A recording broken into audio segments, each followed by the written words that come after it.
The only way you can differ him is from championships. Remember that? When he hit like 4 threes in like 5 seconds, remember that? T-Mac was a bad boy too, but he didn't really have enough room to operate. So I agree with what T-Mac said. Probably get a lot of flack, but I always say to myself, I think I could have got 3 in a row with T-Mac. I think I could have got 2 with Vince. Oh, I know I'll get 6 with Steph. So obviously, you all just heard what Shaq had to say, and I do think some people are overreacting to Shaq's comments. Because the reality is, Shaq is usually one of the biggest advocates for Kobe's legacy, especially since he passed away. He's always inserting him into the GOAT conversation and is the guy who is typically sticking up for his legacy. But on the other hand, Shaq is definitely a really confident person in himself and is gonna say that he could have won with just about anyone. Being a pro athlete means being a competitive person, so he can't act super surprised when guys act extremely competitive. Regardless, I still think his comments are BS. What I don't understand is why these hypotheticals are always working against Kobe and never in Kobe's favor.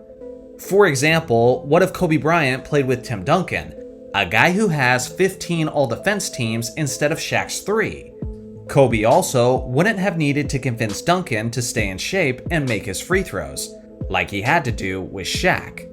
Kobe easily wins 5 or 6 championship rings with Tim Duncan. See how easy that was? See how hypocritical these Shaq hypotheticals are? Another aspect that people are not considering is where Kobe was at when he was teammates with Shaq. During their first title run, Kobe was only 21 years old.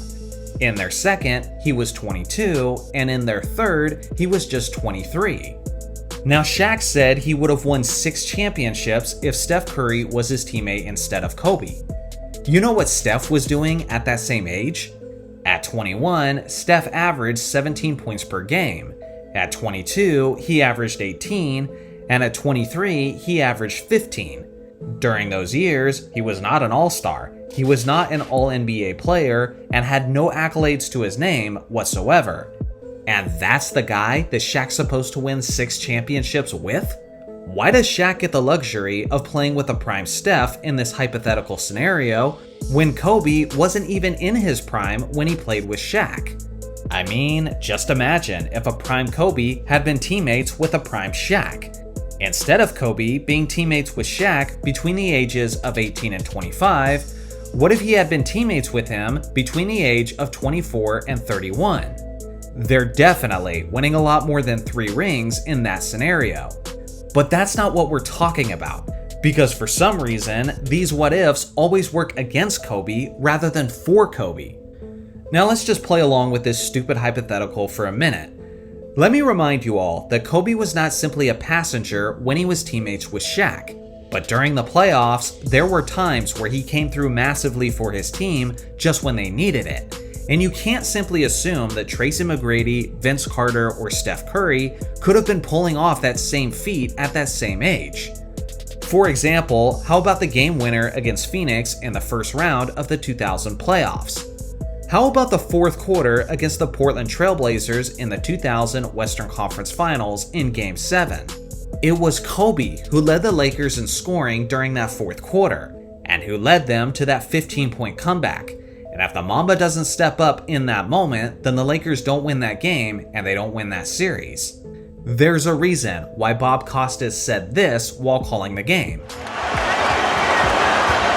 It's Kobe again.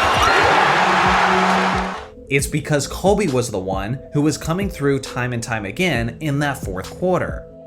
How about in the 2001 Western Conference Finals in their crucial matchup against the San Antonio Spurs? Kobe averaged 33, 7, and 7 on 51% shooting against that San Antonio team, who did have the number 1 ranked defense in the league that season. And are we simply going to assume that a 22-year-old Tracy McGrady, Vince Carter, or Steph Curry would have done that same thing on that same stage against that same level of competition? That's not a safe assumption to make. I could go on and on with these postseason examples. But the fact of the matter is that we're getting to the point where these hypotheticals involving Shaq are just getting silly. Now, was he the most physically dominant player in NBA history? Sure, but it's not like he was a player without any weaknesses. and it's not like he was a guy who could win with just any star. If that was the case, then why didn't he win with Penny Hardaway? Remember, Shaq was an absolute monster in Orlando, and if he wasn't quite as good as he was with the Lakers, then he was pretty damn close. By 1994, Shaq was averaging 29 points, 13 rebounds, and 3 blocks, while leading the league in field goal percentage. The very next season, Shaq had similar numbers while leading the NBA in scoring. Now listen, a lot of young fans don't understand who Penny Hardaway was before the injuries. In 1996, Hardaway finished third in the MVP voting, ahead of Akeem Olajuwon, Karl Malone, Gary Payton, who did make the NBA Finals that year, and even ahead of his teammate Shaquille O'Neal. Shaq had that guy on his team instead of Kobe, and it resulted in them getting swept out of the playoffs. Now, to a certain extent, I understand why Shaq is making these comments, but with that being said, I do find it annoying because it seems like he's not appreciative of the impact that Kobe had during their championship runs. More than any other tandem in NBA history, Shaq and Kobe should have been appreciating each other while they were both alive. And the reason I say this is simple. Because at their peak as a tandem, Shaq and Kobe were the greatest 1-2 punch in NBA history, and I don't think it's particularly close. Kobe and Shaq's claim to fame should be the fact that they were a dynasty while their star core was only made up of just 2 players. Seriously, think about how unique that is for just a minute. Michael Jordan's Bulls in the 1990s. They had a clear number 1 in Michael Jordan. They had a clear number 2 in Scottie Pippen, and then they had their clear number 3 in Horace Grant. And then for their second three-peat, it was Jordan, then Pippen, then Rodman. How about the San Antonio Spurs dynasty? They had their clear number 1 in Tim Duncan, their number 2 in Tony Parker, and then their third option in Manu Ginobili. How about the Miami Heat? They had LeBron James, Dwayne Wade, and then Chris Bosh. The Golden State Warriors had a number 1 in Steph, a number 2 in Klay Thompson, and then a number 3 in Draymond Green. The thing is, Shaq and Kobe were so dominant as a tandem that they won all 3 of their championships without a clearly defined third star / third option. In 2000, it might have been Glenn Rice. In 2001, maybe you could say it was Derek Fisher.